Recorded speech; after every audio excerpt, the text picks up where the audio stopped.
Hello dear student, welcome to the YouTube channel Chem Thought Education. दोस्तों, हम सभी लोग पढ़ रहे थे एल्कोहल फिनल ईथर चैप्टर के क्वेश्चन के बारे में। यह क्वेश्चन हम लोग एमएसटी सीईटी का पढ़ रहे थे।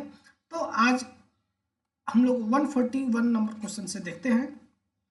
इससे पहले के 140 नंबर तक के क्वेश्चन हम लोग कर चुके हैं। देखिए, आज का पहला क्वेश्चन है identify the reactant, reagent and condition of Kolbe reaction. Kolbe reaction के लिए रिएक्टेंट, रिजेंट और फिर कौन कौन सी कंडीशन होती है ये रिएक्शन को होने के लिए। तो चलिए हम सब लोग यहाँ रफ पर देखते हैं कि रिएक्शन कैसे होता है। तो देखिए, इस केस में क्या होता है कि सबसे पहले जब फिनाल के ऊपर हम यहाँ पर लिख लेते हैं कोल्बे रिएक्शन। बहुत ही इंपॉर्टेंट ये रिएक्शन होता है कोल्बे रिएक्शन। जब फिनाल के ऊपर रिएक्शन कराया जाता है बेस के प्रेजेंस में, है ना, बेस के प्रेजेंस में CO2 का, ठीक है, कार्बन डाइऑक्साइड का रिएक्शन कराया जाता है और टेम्परेचर और प्रेशर की भी कंडीशन होती है। 6 से 7 ATM प्रेशर हो जाएगा और 125 डिग्री सेल्सियस के आसपास टेम्परेचर होता है। तब इस केस में आपका बनता है सैलिसिलिक एसिड। फाइनल प्रोडक्ट के रूप में क्या बनता है इस केस में? सैलिसिलिक एसिड बनता है ना, सैलिसिलिक एसिड बनता है, SALICYLIC, सैलिसिलिक एसिड बनता है इस प्रकार से। तो देखिए इस रिएक्शन का मैकेनिज्म कैसे होता है। सबसे पहले इसके ऊपर हम इस फिनाल के ऊपर सबसे पहले बेस का रिएक्शन होता है। बेस में हम मान लेते हैं NaOH को हमने लिया। इस केस में ये आपका OH माइनस होता है, H प्लस को लेता है। ये वाला स्टेप इसलिए होता है ताकि रिएक्शन की स्पीड बढ़ जाए, ठीक है ना। ये H प्लस को लेता है और ये बन जाता है H2O, बाहर निकलता है और फिर ये बनता है सोडियम फिनॉक्साइड। क्या बनता है? Sodium phenoxide. अब इस सोडियम फिनॉक्साइड के ऊपर CO2 अटैक करता है, C double bond O double bond O। जैसे ही सोडियम फिनॉक्साइड बनेगा तो इसका आर्थो और पैरा वाला एक्टिव ग्रुप हो जाएगा। आर्थो और पैरा पर माइनस चार्ज ज़्यादा हो जाएंगे, जिसके चलते कि यह लोन पेयर इलेक्ट्रॉन मतलब pi bond electron carbon dioxide के कार्बन पर अटैक करता है और जैसे इसके ऊपर अटैक होगा तब यह कुछ इस प्रकार का प्रोडक्ट बनता है। देखिए, ये वाले पाई बॉन्ड को नहीं लिखेंगे, यहाँ पर O माइनस Na प्लस ये चीज बनता है और ये होता है C double bond O minus, और अच्छे से लिखिए इसको, ये बनता है आपका C डबल बॉन्ड O और O माइनस होता है, ठीक है ना। अब एक चीज अगर आप ध्यान से देखेंगे तब यहाँ पर एक हाइड्रोजन भी है, ठीक है, तब और यहाँ पर आ जाता है प्लस चार्ज, यहाँ से हाइड्रोजन निकलता है और ये वाला पाई बॉन्ड यहाँ बनता है। और थोड़ा सा और बड़ा करते हैं, ये बहुत छोटा हो गया है, एक ही में कंजस्टेड होने के चलते नहीं दिख रहा है, और इसको बड़ा बड़ा करके हम आपको एक्सप्लेन करते हैं। देखिए, जब इसके ऊपर ये अटैक होता है तब इस केस में यहाँ पर आता है C double bond O minus. एक हाइड्रोजन यहाँ पर पहले से था और यहाँ पर O माइनस Na प्लस ये है, ठीक है ना। यहाँ पर आ गया प्लस चार्ज।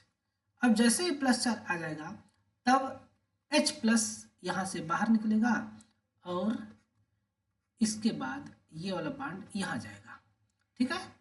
और इसके बाद ये H प्लस, ये वाला H प्लस ऑक्सीजन के पास चला जाता है और कुछ इस प्रकार का चीजें बनेगा। देखिए ध्यान से, यहाँ पर होता है OH, यहाँ पर डबल बॉन्ड, यहाँ डबल बॉन्ड, यहाँ डबल बॉन्ड, और जो ये Na प्लस है O माइनस के पास आ जाता है, C double bond O minus Na plus, ये चीज बन जाता है, ठीक है ना। ये आपका बन जाता है सोडियम साल्ट ऑफ सैलिसिलेट। ये क्या बनता है? Sodium salt of salicylate, SALICYLAT, salicylate. अब अगले केस में क्या होता है कि इसके ऊपर H2O का अटैक होता है, जो यहाँ से H2O बाहर निकला है ना, उसी का अटैक होता है।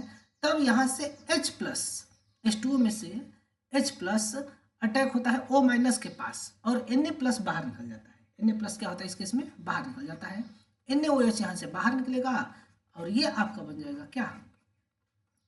ये आपका बन जाता है OH और यहाँ से C double bond OOH, salicylic acid, है ना। ये बनता है आपका सैलिसिलिक एसिड। ये था आपका इसका मैकेनिज्म कि कैसे बनता है। तो देखिए इसमें क्या क्या ऑप्शन दिया है। Identify the reactant. रिएक्टेंट कौन सा होता है? Carbon dioxide. कार्बन डाइऑक्साइड किस में कार्बन डाइऑक्साइड है? बस एक ही में कार्बन डाइऑक्साइड है ही, इसमें नहीं है, इसमें नहीं है, इसमें नहीं है। तब ए वाला ऑप्शन ही क्या हो जाएगा? कार्बन डाइऑक्साइड होगा, 6 atm प्रेशर होगा, इसमें जो है कि बेस के प्रेजेंस में रिएक्शन होता है, तो इसमें बेस नहीं दिया। 398 केल्विन का मतलब 125 डिग्री सेल्सियस टेम्परेचर हो जाता है, ठीक है। तब इस केस में ये वाला रिएक्शन होता है। नेक्स्ट क्वेश्चन हम लोग देखते हैं। Identify the product obtained when phenol react with concentrated sulphuric acid. जब फिनॉल के ऊपर सल्फ्यूरिक एसिड का रिएक्शन होता है तब ये क्या बनता है? तो देखिए सल्फ्यूरिक एसिड के ऊपर जब रिएक्शन होता है तो सल्फोनिक एसिड बनता है ना। आर्थो और पैरा पर जो है कि क्या बनता है? सल्फोनिक एसिड बनता है। देखिए कैसे रिएक्शन होता है। ये हो जाता है OH। इसके ऊपर जब रिएक्शन कराते हैं हम लोग कंसंट्रेटेड H2SO4 के साथ, ठीक है, तब इसमें आर्थो और पैरा पर लगता है सल्फोनिक एसिड। तो ये हो जाता है आपका 2 हाइड्रॉक्सी बेंजीन सल्फोनिक एसिड और फिर 4 हाइड्रॉक्सी बेंजीन सल्फोनिक एसिड। यहाँ पर 2 प्रकार का प्रोडक्ट बनता है, 2 hydroxy benzene sulphonic acid and 4 hydroxy benzene sulphonic acid. इस केस में ये वाला आपका होता है मेजर प्रोडक्ट 4 हाइड्रॉक्सी वाला, और 2 हाइड्रॉक्सी वाला होता है माइनर प्रोडक्ट, ठीक है ना। तब इस केस में आपका पूछा क्या है देखना है। Identify the product obtained when phenol react with concentrated sulphuric acid and at 298, यानी कि para phenol sulphonic acid, ortho phenol sulphonic acid. तो इस केस में पैरा वाला जो है कि ज़्यादा बनेगा, ये वाला होता है मेजर और यहाँ पर होता है माइनर, ठीक है। और जब मेजर माइनर नहीं दिया है तो हमेशा हम किसको लेंगे? मेजर वाले को हम आइडेंटिफाई करते हैं, मेजर वाले प्रोडक्ट को हम लोग मान करके चलते हैं, ठीक है। नेक्स्ट क्वेश्चन देखते हैं। नेक्स्ट क्वेश्चन बहुत ही अच्छा क्वेश्चन है। Identify the product B. ये वाला प्रोडक्ट बनाना है। प्रोपेन 1 के ऊपर Al2O3 का रिएक्शन हुआ, ये होता है आपका डिहाइड्रेटिंग एजेंट। तो ये यहाँ से क्या करता है? वाटर निकलता है, और इसके ऊपर फिर से जब वाटर निकल जाएगा तब बनेगा A। इस A के ऊपर फिर से H+ और H2O के साथ हीट हुआ तब ये क्या बनेगा? इसके बारे में आपको बताना है, ठीक है। तो देखिए हम लोग यहाँ पर देखते हैं। प्रोपेन 1 दिया है ना, CH3 CHOH, एक और कार्बन है ना, CH2 CH2OH है। इसके ऊपर हम रिएक्शन कराते हैं Al2O3, एल्युमिनियम ट्राइऑक्साइड का। टेम्परेचर कितना है? 623 केल्विन, 623 केल्विन का। तब इस केस में ये आपका वाटर मॉलिक्यूल रिमूव करता है, यहाँ से OH और इस कार्बन से H निकलता है, H2O बाहर निकलता है, और ये बनता है आपका CH3 CH double bond CH2। ये हो गया आपका A नंबर प्रोडक्ट। अब इस A के ऊपर हम रिएक्शन कराते हैं H+ और H2O का, थोड़ा सा हीट कर देंगे, ठीक है। तब यहाँ पर अब ये फॉलो होता है मार्कोनिकॉफ रूल को, फॉलो करता है मार्कोनिकॉफ रूल को। मार्कोनिकॉफ रूल को फॉलो करेगा, और इस रूल के अकॉर्डिंग क्या होगा? हाइड्रोजन वहां जाएगा डबल बॉन्डेड कार्बन के अंदर, हाइड्रोजन वहां जाएगा जहां हाइड्रोजन की संख्या अधिक है, और OH वहां जाएगा जहां पर हाइड्रोजन की संख्या कम है। तब इस केस में हमारा जो नेक्स्ट प्रोडक्ट बनेगा वो हो जाएगा CH3, फिर CH के पास चला जाएगा OH, और फिर यहाँ पर बन जाता है CH2H, यानी कि इसका नाम क्या हो जाता है? इसका नाम हो जाएगा प्रोपेन 2R। क्या बना? Propane 2R। अर्थात इस रिएक्शन के द्वारा हम प्रोपेन 1 को प्रोपेन 2 में कन्वर्ट कर देते हैं, ओके। यहाँ से आपका प्रोपेन 2 बन जाएगा। अब देखिए नेक्स्ट क्वेश्चन दिया है। Identify the major product formed when 2-methylhexane 3 is heated with concentrated sulphuric acid. 2-methylhexane को हीट कर रहे हैं कंसंट्रेटेड सल्फ्यूरिक एसिड के साथ, तो मेजर प्रोडक्ट क्या बनेगा? तो सबसे पहले हमें इसको लिखना होगा। हेक्सेन 3 अल्फर 2 मिथिल है। ठीक है, सबसे पहले हम क्या करते हैं, 6 कार्बन की चेन बनाते हैं, 1 2 3 4 5 6। यहाँ पर 2 नंबर पर लगा देते हैं मिथाइल और 3 नंबर पर लगा देते हैं OH। ठीक है ना। अब इसको जब हम हीट करेंगे, H प्लस के प्रेजेंस में हम लोग इसको क्या कर रहे हैं, हीट कर रहे हैं, तब हमें बताना है कि कौन सा मेजर प्रोडक्ट बनेगा। तो देखिए यहाँ पर 2 कंडीशन है कि एक हाइड्रोजन यहाँ भी है और एक हाइड्रोजन यहाँ भी है, दूसरा वाला हाइड्रोजन यहाँ पर है। अब हम कौन सा हाइड्रोजन निकालेंगे कि हमें अच्छा प्रोडक्ट मिले। तो देखिए 2 कंडीशन है, H प्लस हीट। तो सबसे पहले हम येलो वाला हाइड्रोजन निकालते हैं, है ना। जब ये वाला हाइड्रोजन निकलेगा तब देखिए इस केस में एलिमिनेशन रिएक्शन होता है। सबसे पहले H प्लस अटैक करता है, H प्लस जब अटैक करेगा तब कुछ इस प्रकार का चीज़ होता है, OH2। H प्लस कहाँ अटैक करता है, OH के ऊपर, यहाँ लोन पेयर है ना, इसके ऊपर अटैक करेगा और अटैक करके यहाँ से निकालता है वाटर मॉलिक्यूल। और जब वाटर मॉलिक्यूल निकल गया तब यहाँ से हाइड्रोजन को बाहर निकाल करके एलिमिनेशन रिएक्शन होगा और कुछ इस प्रकार का प्रोडक्ट मिलेगा।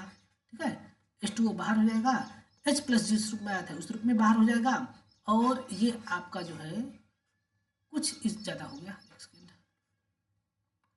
कुछ इस प्रकार का प्रोडक्ट दिखाई देगा।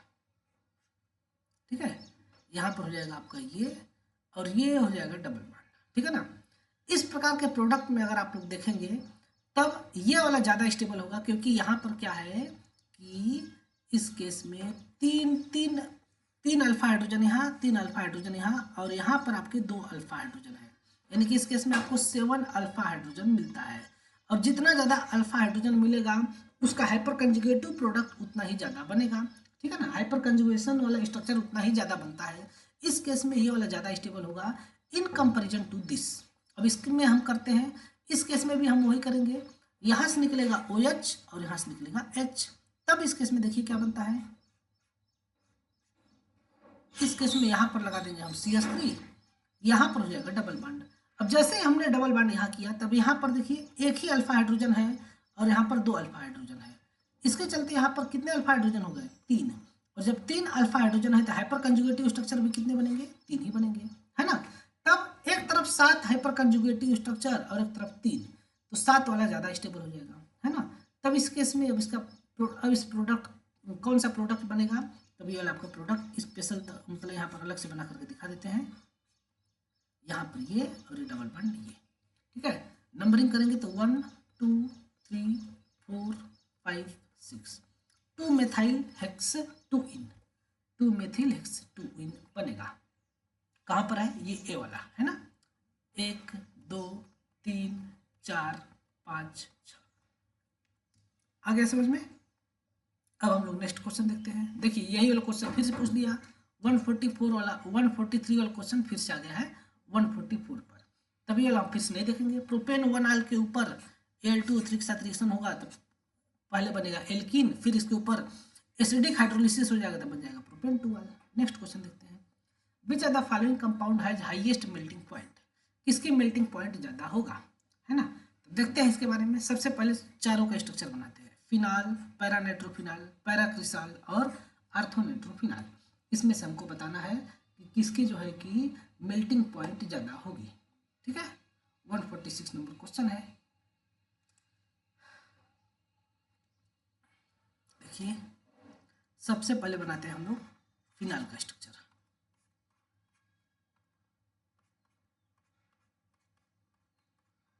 फिनाल, फिर पैरानाइट्रोफिनाल, पैराक्रिसाल,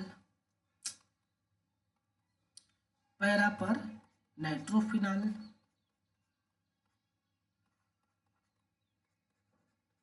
और पैरा पर क्रिसाल। क्रिसाल में क्या होता है, फिनाल के अंदर फिनालिक ग्रुप में एक CH3 ग्रुप लगा देते हैं, क्रिसाल होता है। आर्थो मेटा पैरा क्रिसाल होता है। और इसके बाद फिर क्या दिया है, इसके बाद दिया है आपका आर्थोनाइट्रोफिनाल। यहाँ पर आर्थो पर NO2 ग्रुप आ जाता है।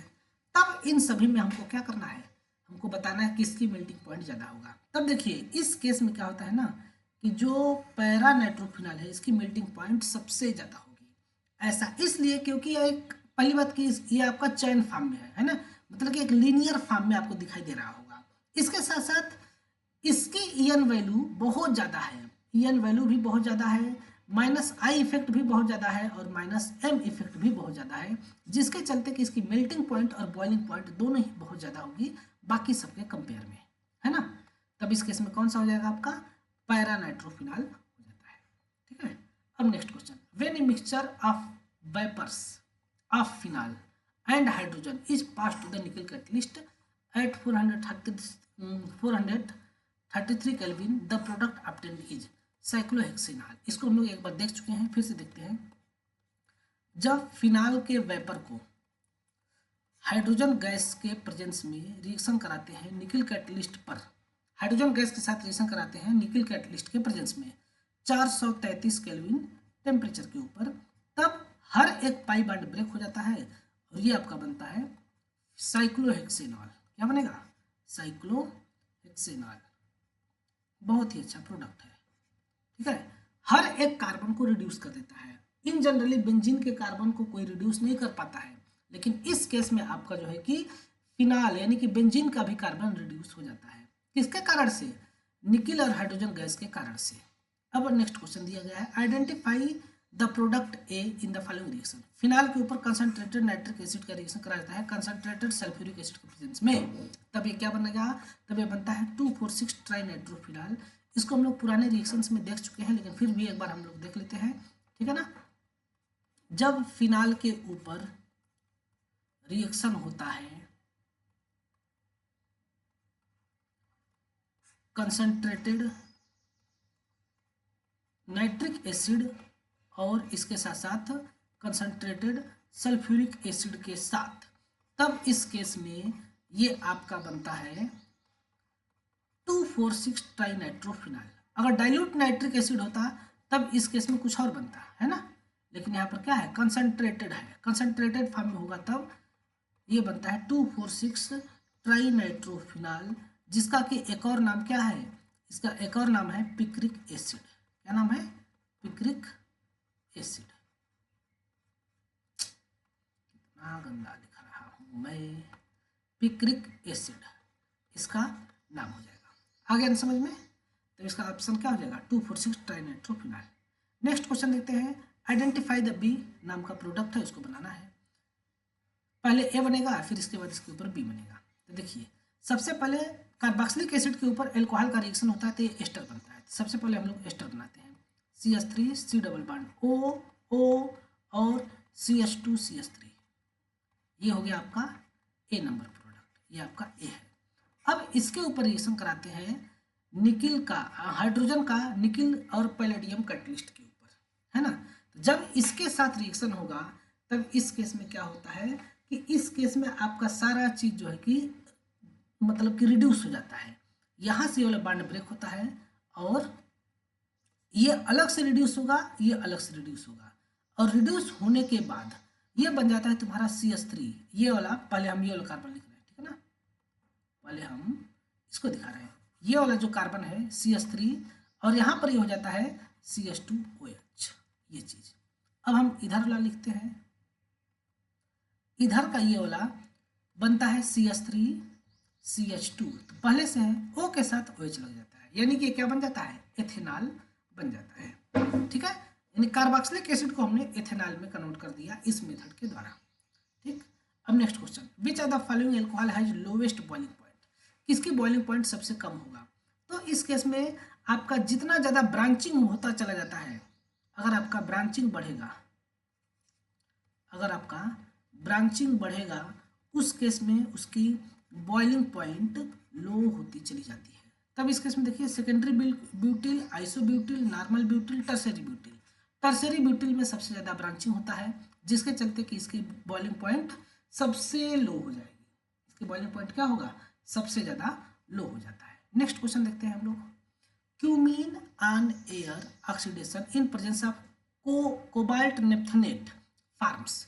क्यूमीन के ऊपर जब हम लोग रिएक्शन कराते हैं कोबाल्ट नेप्थनेट का, तो क्या बनता है? फिनाल और एसीटोन, ये चीज आपका बनता है। 2022 में पूछा हुआ क्वेश्चन है, इसलिए बहुत ज्यादा इंपॉर्टेंट है। देखिए, सबसे पहले तो हमें क्यूमीन का फार्मूला लिखना आना चाहिए ना। यहाँ पर होता है ये CH3 इसका नाम है आपका क्यूमीन, इसका नाम है क्यूमीन। इस क्यूमीन के ऊपर जब हम लोग ऑक्सीजन का रिएक्शन कराते हैं कोबाल्ट नेप्थनेट के साथ, कोबाल्ट नेप्थनेट के साथ, तब ऑक्सीजन इसको ब्रेक करके लगता है। देखिए कैसे बनता है, COOH और CH3 है ना, ये परऑक्साइड जैसा लिंकेज बनता है। और इसके बाद इसके साथ फिर से हम किसी चीज़ का रिएक्शन कराएगा हम ना, इन प्रेजेंस ऑफ एयर, ये अपने आप को ब्रेक करता है और ब्रेक करके फिर से किस में कन्वर्ट हो जाता है। देखिए ये वाला OH इस बेंजीन रिंग के साथ आके लगता है, और जब ये बेंजीन रिंग के साथ आके लगेगा तब इस केस में आपका OH बनता है और फिर CH3 double bond OCH3 acetone बनता है, फिनाल और एसीटोन फॉर्म होता है। ठीक है, इस प्रकार से रिएक्शन होता है। तो क्या बनेगा, फिनाल और एसीटोन। नेक्स्ट क्वेश्चन दिया है, identify the product P in the following reaction. तो ये बनेगा आपका C नंबर, प्रोडक्ट कीटोन बनता है। देखो कॉपर के ट्यूब से लगभग 300 डिग्री सेल्सियस टेम्परेचर पर 2 डिग्री एल्कोहल को अगर पास करोगे तो यह कीटोन बनता है। देखिए 1 डिग्री एल्कोहल कॉपर के ट्यूब से 300 डिग्री सेल्सियस पर पास करने पर बनता है एल्डिहाइड, है ना। और 2 डिग्री एल्कोहल कॉपर के ट्यूब से पास करेंगे तो बनता है कीटोन। और 3 डिग्री एल्कोहल जब कॉपर के ट्यूब से पास करते हैं तो ये बनता है एल्कीन। क्या बनता है, एल्कीन बनता है ये चीज। इसके केस में बाहर निकलता है हाइड्रोजन, इसके केस में भी बाहर निकलता है हाइड्रोजन, और 3 डिग्री एल्कोहल के केस में बाहर निकलता है वाटर मॉलिक्यूल। ठीक है ना, जब इसको हीट करेंगे तब यहाँ से एक हाइड्रोजन और एक हाइड्रोजन यहाँ से बाहर निकलेगा, H2 बाहर हो जाएगा और ये बन जाएगा C double bond C R dash और R, ये हो गया आपका कीटोन। ठीक है, नेक्स्ट क्वेश्चन देखते हैं, which among the following is not characteristic of alcohol. इसमें से कौन सा एल्कोहल की प्रॉपर्टी नहीं है। ठीक है ना, alcohol are polar molecules due to presence of OH group, बिल्कुल सही बात। मेथनॉल इज टॉक्सिक लिक्विड, हाँ पीने के बाद मर जाते हैं आदमी, है ना। Lower members of alcohol are insoluble in water as well as inorganic solvent, नहीं। जो लोअर कार्बन के एल्कोहल होते हैं जैसे मेथेनॉल, एथेनॉल, प्रोपेनॉल, ये सब जो है कि वाटर के अंदर सॉल्युबल होते हैं, वाटर के अंदर क्या होते हैं, सॉल्युबल होते हैं। और जब वाटर के अंदर सॉल्युबल है तब ये वाला ऑप्शन क्या है, तब C वाला ऑप्शन गलत है। Boiling point of alcohol increases with increase their molecular मास, सही बात है। जब बॉइलिंग पॉइंट बढ़ता है एल्कोहल का तो उसकी मतलब कि मॉलिक्यूलर मास बढ़ता है एल्कोहल का तो उसका जो है कि बॉइलिंग पॉइंट भी बढ़ता चला जाता है। ठीक है ना, नेक्स्ट क्वेश्चन हम लोग देखते हैं, identify the product obtained in reaction Reimer Tiemann reaction. इस केस में बनता है आपका सैलिसल्डिहाइड। क्या बनता है, सैलिसल्डिहाइड। देखिए कैसे होता है रिएक्शन, मैकेनिज्म नहीं बताएंगे, रिएक्शन बताएंगे। ठीक है ना, जब हम लोग फिनाल के ऊपर, इसका नाम क्या है, राइमर टीमैन, REIMER, टाइमैन TIEMAN रिएक्शन, है ना। इसको शॉर्टकट में RTR भी बोलते हैं, RTR। जब फिनाल के ऊपर रिएक्शन कराते हैं क्लोरोफार्म का, ठीक है ना, क्लोरोफार्म का रिएक्शन होता है और इसके बाद यहाँ पर एक बेस भी रहता है, इसके साथ जब रिएक्शन होता है तब ये आपका फाइनल प्रोडक्ट बनता है सैलिसल्डिहाइड, CHO। ठीक है ना, इसका नाम क्या होता है, सैलिसल्डिहाइड, सैलिसल्डिहाइड इसका नाम होता है। इस केस में आपका रिएक्शन इंटरमीडिएट आपका बनता है कार्बीन। क्या बनता है, कार्बीन। और कार्बीन कौन सा, डाइक्लोरोकार्बीन। इस केस में आपका एज ए रिएक्शन इंटरमीडिएट बनता है। ठीक है, सैलिसल्डिहाइड बनता है, रिएक्शन इंटरमीडिएट डाइक्लोरोकार्बन फॉर्म होता है। नेक्स्ट क्वेश्चन देखते हैं हम लोग। Identify the product in the following reaction. इस रिएक्शन के द्वारा कौन सा प्रोडक्ट बनता है एज ए मेजर प्रोडक्ट, है ना। तो इसके ऊपर अभी हमने ऊपर रिएक्शन देखा था, फिनाइल के ऊपर जब कंसंट्रेटेड सल्फ्यूरिक एसिड के साथ रिएक्शन कराते हैं तब इस केस में आपका क्या बनता है, तब इस केस में आपका पैरा प्रोडक्ट बनता है ना। पैराफिनॉल सल्फोनिक एसिड बनता है। टेम्परेचर कितना होगा 373 केल्विन। एक सेकेंड, ऊपर में कितना टेम्परेचर दिया था, टेम्परेचर डिपेंडेंट रिएक्शन ना, हाँ कहाँ गया, अभी हमने ऊपर ये रिएक्शन किया था ना, बस एक सेकेंड देखते हैं।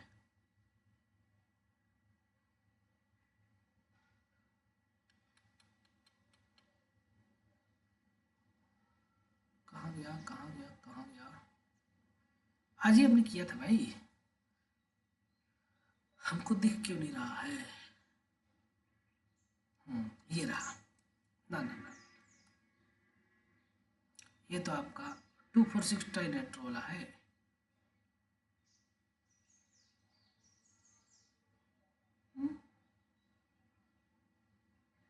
क्यों नहीं दिख रहा है,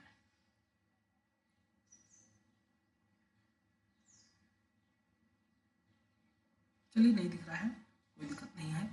ये आपका प्रोडक्ट बनता है। अगला रिएक्शन दिया है, the product obtained when vapours of phenyl is passed over heated zinc dust. Zinc dust के साथ जब फिनाइल का रिएक्शन कराया जाता है तो क्या बनता है, इस केस में आपका बनता है बेंजीन। इसका रिएक्शन हम लोग यहीं पर देख लेते हैं। ये आपका फिनाइल है, इसके ऊपर जब हम लोग जिंक डस्ट का रिएक्शन कराते हैं तब जिंक और ये ऑक्सीजन मिलकर के क्या हो जाता है, जिंक ऑक्साइड बाहर निकलता है। जैसे ये बाहर निकलेगा तब यहाँ पर सिर्फ क्या बचेगा, सिर्फ यहाँ पर बचेगा बेंजीन। ठीक है ना, तो इसके द्वारा हम लोग बेंजीन बनाते हैं। नेक्स्ट क्वेश्चन दिया गया है, which among the following is obtained when product phenyl is treated with sodium hydroxide and carbon dioxide by acid hydrolysis. Last में हमको इसका एसिडिक हाइड्रोलिसिस कराना है, तब इस केस में इस रिएक्शन का नाम होता है कोल्बे रिएक्शन। कोल्बे रिएक्शन इसका नाम होता है, और इसके द्वारा प्रोडक्ट बनता है सैलिसिलिक एसिड। अभी हमने देखा था ऊपर में, हम फिर से देख सकते हैं, आज के क्लास में हमने ऊपर में देखा था, ये रहा इसका पहला रिएक्शन ना।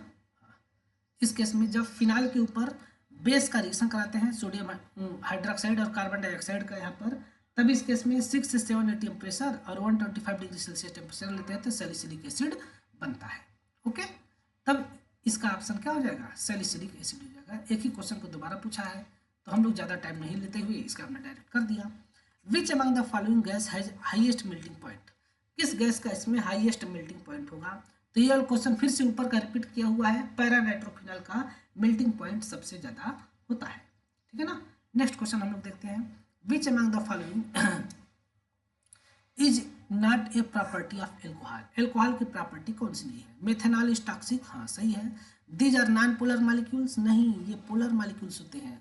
The boiling point of alcohol is increase with increase their molecular mass, हाँ मॉलिक्यूलर मास बढ़ेगा तो बॉइलिंग पॉइंट बढ़ेगा।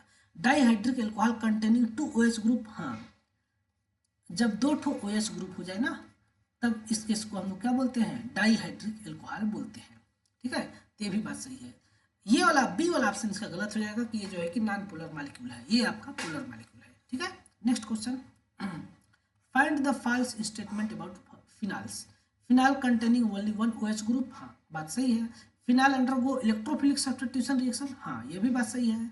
फिनाइल्स in phenyls the OH group is directly attached to aromatic ring, हाँ phenyl is acidic in nature, ये भी बात सही है। कौन सा इसमें तब गलत है भाई, phenyl contains only 1 OH groups, इसमें केवल एक OH ग्रुप होता है। देखो नॉर्मल फिनाइल में तो एक ही OH ग्रुप होता है, लेकिन एक से अधिक OH भी रहेगा तो भी वह फिनाइल ही कहलाएगा। एक्चुअल में क्वेश्चन थोड़ा सा अपने आप में अधूरा है, लेकिन अगर एक से अधिक OH ग्रुप रहेंगे ना तो भी इसको हम लोग क्या बोलते हैं, फिनाइल ही बोलते हैं। ठीक है, तब ये क्या हो जाएगा, इसका 160 का ये वाला ऑप्शन हो जाएगा। लेकिन इस केस में हम इससे सेटिस्फाई नहीं हैं, क्योंकि इस केस में आपके एक से नॉर्मली इन जनरली एक OH ग्रुप को हम लोग फिनाल बोलते हैं। बाकी अगर हम OH ग्रुप बढ़ाते चले जाते हैं तो इसका नाम बदलता चला जाता है, कैटेकॉल, रिसर्सिनॉल, क्यूनॉल, पायरोगैलॉल, ये सब नाम होता है, ठीक है ना। बाकी सभी आते हैं फिनाल के अंतर्गत ही है, ठीक है। तो इस केस में हमको थोड़ा ध्यान रखना होगा कि फिनाल में एक से अधिक OH ग्रुप भी हो सकते हैं, ठीक है। अगला देखिए, which are the following alcohols form alkene when its vapor is passed through hot copper? Copper के ट्यूब से पास करने पर कौन सा एल्कोहल जो है कि एल्कीन बनाता है? तो अभी हमने ऊपर में एक चार्ट दिया था, आप लोग देख सकते हैं कि 1 डिग्री एल्कोहल एल्डिहाइड और हाइड्रोजन गैस बनाएगा, 2 डिग्री एल्कोहल कीटोन और हाइड्रोजन गैस बनाएगा, 3 degree alcohol alkene plus water बनाएगा। तो 1 डिग्री एल्कोहल को हम लोग बोलते हैं प्राइमरी एल्कोहल, 2 डिग्री एल्कोहल को बोलते हैं सेकेंडरी एल्कोहल और 3 डिग्री एल्कोहल को हम लोग बोलते हैं टर्सरी एल्कोहल। तब इस केस में कौन सा ऑप्शन हो जाएगा? Primary, secondary, tertiary. Tertiary alcohol क्या करता है? टर्सरी एल्कोहल आपका इस केस में बनाता है एल्कीन, है ना। टर्सरी एल्कोहल एल्कीन बनाता है। नेक्स्ट क्वेश्चन, अभी कितना इस चैप्टर में है देखें, ज़्यादा होगा तो आज के लिए इतना ही, और कम होगा नहीं, कम ही है, इसको हम लोग खत्म करते हैं। नेक्स्ट क्वेश्चन दिया गया है, identify the name of the reaction when sodium phenoxide is converted into salicylic acid by treating with CO2। इस रिएक्शन का नाम है कोल्बे रिएक्शन, अभी हमने ऊपर देखा था, ठीक है। नेक्स्ट क्वेश्चन देखते हैं, identify the product P in the following reaction. H+ के प्रेजेंस में इसका रिएक्शन कराएंगे। तो देखिए, सबसे पहले यहाँ पर H+ है, इस हाइड्रोजन के ऊपर अटैक करेगा और ये बनता है R-C double bond O C double bond O R-, और यहाँ पर हो जाता है हाइड्रोजन, यहाँ प्लस चार्ज। अब यहाँ पर क्या होता है, यहाँ से ब्रेक करेंगे और ये बनेगा फिर R-C double bond OOH plus R-C double bond O, यहाँ पर प्लस चार्ज, यहाँ पर प्लस चार्ज हो जाएगा, प्लस OH और यहाँ पर R। ये वाले एल्कोहल को मैंने यहाँ पर लिखा है। अब इसका लोन पेयर इलेक्ट्रॉन इसके ऊपर अटैक करेगा। जब लोन पेयर इलेक्ट्रॉन अटैक करेगा तो क्या बन जाएगा? R-C double bond O R, यहाँ पर H+ को बाहर निकालेंगे, तभी आपका बनेगा H+। जिस रूप में आया था उस रूप में बाहर निकल जाएगा और ये बन जाएगा R-C डबल बॉन्ड OR, ठीक है ना। यानी कि इस केस में हमारा एक तो बना आपका, एक बना आपका कार्बोक्सिलिक एसिड, कार्बोक्सिलिक एसिड, और एक बना एस्टर। अब ऑप्शन में देखना है क्या बन रहा है। ऑप्शन में दोनों कीटोन, 2 कार्बोक्सिलिक एसिड, एक एस्टर, एक कार्बोक्सिलिक एसिड, एक एल्डिहाइड, एक एस्टर। तो इसमें डी वाला ऑप्शन हो जाएगा कि एक तो कार्बोक्सिलिक एसिड बन रहा है और एक तो एस्टर बन रहा है, ठीक है ना। नेक्स्ट क्वेश्चन देखते हैं, which among the following compounds is considered in anhydride of alcohol. इसमें से किसको जो है कि हम लोग एनहाइड्राइड ऑफ एल्कोहल बोलते हैं? एल्कोहल का एनहाइड्राइड किसको बोलते हैं? एल्कीन को, फिनाल को, कार्बोनिल कंपाउंड को। तो इस केस में हम लोग कार्बोनिल कंपाउंड को क्या बोलते हैं? कार्बोनिल कंपाउंड कैसे हो जाएगा? 160, कौन सा क्वेश्चन है ये? 61, 62, 63, 64। इस केस में हम लोग ना ईथर को हम लोग क्या बोलते हैं? एनहाइड्राइड बोलते हैं। कैसे? देखिए, एनहाइड्राइड के केस में क्या होता है, इस टाइप का स्ट्रक्चर होता है ना। तब एल्कोहल का कार्बोनिल एल्कोहल का एनहाइड्राइड इसको इसलिए बोलते हैं क्योंकि 2 कार्बन के बीच में ऑक्सीजन है, इसलिए इसको हम लोग क्या बोलते हैं? एनहाइड्राइड ऑफ एल्कोहल बोलते हैं, ठीक है। नेक्स्ट क्वेश्चन दिया है, select correct decreasing order of acidic strength in the following reaction. इस केस में करेक्ट डिक्रीजिंग ऑर्डर बताना है एसिडिक स्ट्रेंथ का। तो यहाँ पर सबका स्ट्रक्चर बनाते हैं, CH3 CH2OH एथेनॉल, फिर यहाँ पर बनाते हैं फिनाल का, है ना, ये हो जाएगा फिनाल। फिर यहाँ पर 2 मेथिल प्रोपेन 2-ऑल, इसका सबसे कम होगा एसिडिटी, है ना। प्रोपेन 2-ऑल पर 2 मेथिल दिया है ना, एक तो ज़्यादा हो गया। C 2 पर OH भी है और 2 पर मेथाइल भी है। अब यहाँ पर पैरा नाइट्रोफिनॉल है। तो कोई भी एल्कोहल से ज़्यादा एसिडिटी होती है फिनाल की। तब इस केस में 2 तो फिनाल दिया गया है, एक फिनाल है, एक तो पैरा नाइट्रोफिनॉल है। तो पैरा नाइट्रोफिनॉल में -I और -M इफेक्ट दोनों है, जिसके चलते कि OH के बॉन्ड को ब्रेक वीक करेगा और यहाँ से H+ को निकलना आसान हो जाएगा। तब इस केस में सबसे ज़्यादा एसिडिक हो जाएगा आपका पैरा नाइट्रोफिनॉल, फिर दूसरे नंबर पर आएगा फिनाल, और बाकी बचा ये दोनों। इन दोनों के केस में दोनों एल्कोहल में देखोगे तब यहाँ पर आपका 3 प्लस आई इफेक्ट ग्रुप है, और जब ये प्लस आई इफेक्ट से इलेक्ट्रॉन को देगा तब यहाँ से H+ को निकालना आसान नहीं होगा। लेकिन इसके अंदर एक ही प्लस आई इफेक्ट है, जिसके चलते कि आपका जो है कि 1 नंबर वाला ज़्यादा एसिडिक होगा 2 नंबर वाले से, है ना। 1 नंबर वाला ज़्यादा एसिडिक हो जाएगा 2 नंबर वाले से। तब इस केस में एसिडिटी का ऑर्डर क्या हो जाएगा, सबसे ज़्यादा 4 नंबर यानी कि पैरा नाइट्रोफिनॉल, इसके बाद फिर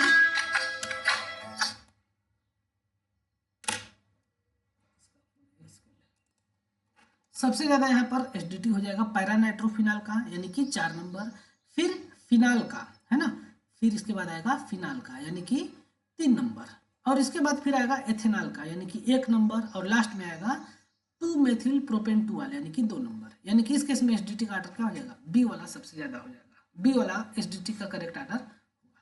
ठीक है, अब नेक्स्ट क्वेश्चन, एक है आपका एसिटिक एनहाइड्राइड, इसके ऊपर किसी भी चीज़ का रिएक्शन कराएगा तो सबसे पहले बना इसके ऊपर एस्पिरिन, है ना।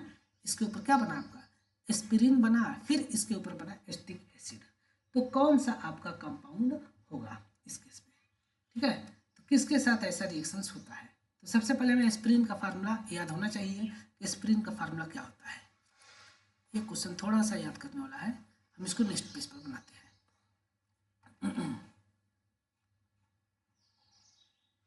देखिए एस्पिरिन का फार्मूला हमारा होता है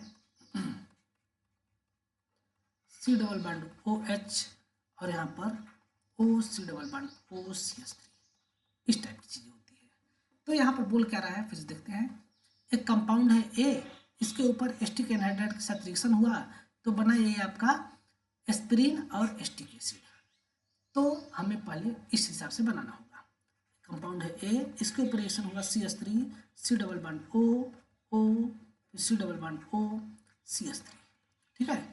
तब ये रिएक्शन होकर के बना ये आपका एस्पिरिन, C डबल OH और C मतलब O, C double bond O, CH3 ये, और इसके साथ साथ बन गया CH3 COOH acetic acid, aspirin और एसिटिक एसिड।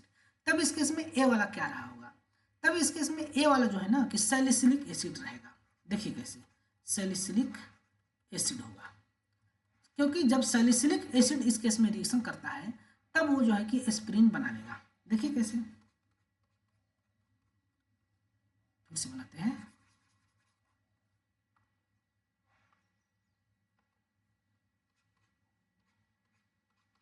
ये है आपका सैलिसिलिक एसिड। जब H+ के प्रेजेंस में ये ब्रेक होता है तो ये इस प्रकार से ब्रेक हो जाएगा, और ब्रेक होगा तो ये C वाला कार्बन इस ऑक्सीजन से आकर के अटैच होगा और यहाँ से ये हाइड्रोजन इसके पास चला जाएगा। आसान भाषा में समझने के लिए बता रहा हूँ, बाकी एक्चुअल में ऐसे नहीं होता है। COOH हो जाता है और यहाँ पर O से जुड़ता है C डबल बॉन्ड O, यहाँ पर O, और इसके बाद फिर होता है C double bond O CH3, इसके साथ साथ CH3 COOH बाहर निकल जाता है, CH3 COOH यहाँ से बाहर निकल जाता है। इस प्रकार से प्रोडक्ट बनता है, अर्थात इस केस में क्या होगा सैलिसिलिक एसिड होता है। ठीक है, ये चीज हो गया आपका। अब कल हम लोग पढ़ेंगे method of preparation of ether. Ether का कैसे, ईथर को हम लोग कैसे फॉर्म करते हैं इसके बारे में हमें कल पढ़ना है। तो आज के लिए इतना ही, मिलते हैं नेक्स्ट वीडियो में, तब तक के लिए आप सभी लोग का बहुत बहुत धन्यवाद।